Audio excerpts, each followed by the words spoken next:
question today all about pen storage, and quite often when you're using a lot of different pens that the ink will go dry and then you can't use it exactly when you need it. This is a Creative Crafters podcast. Hi, I'm Bette from Bette's Makes, and this is your questions answered.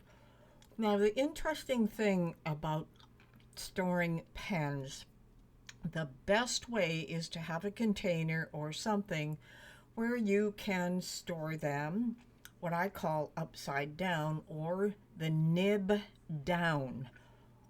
As long as the nib is down, you will find that your pens will have all the ink will come towards the nib, so less likely they are going to dry out.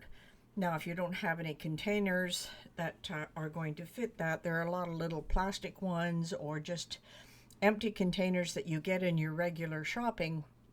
Those will work well for pens. Now, I have another little tip for storing pens as well.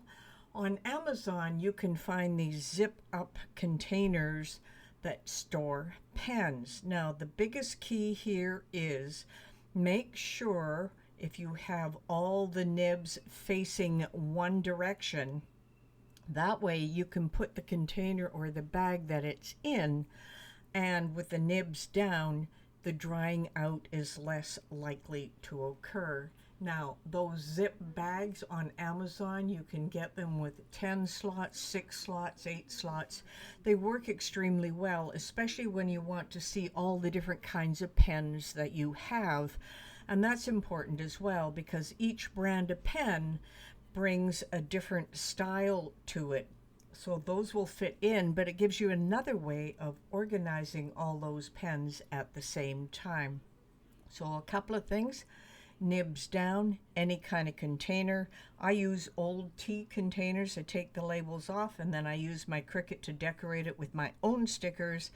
And the pens I use all the time go in these containers, nib down, and you can always see the color at the tip of it. Now, if you're using a lot of pens with your Cricut, same thing. You can put them in a special container. Now, with all the Cricut pens, of course, there's fine tip and there's, of course, calligraphy tip and everything else in between. So you'll want a container for each kind, and that's where those zipper containers from Amazon really help, because then I can put all my fine tip in one side, I can put my calligraphy on the other side, I can put my infusible ink ones on another side as well, zip them all up, making sure the nibs are all facing in the same direction, so that when I store it, I can put it on its nib side or upside down. So the handle is at the top, the nibs are at the bottom, and that works extremely well. You are less likely to have things dry up. This has been the Creative Crafters Podcast, and your questions answered.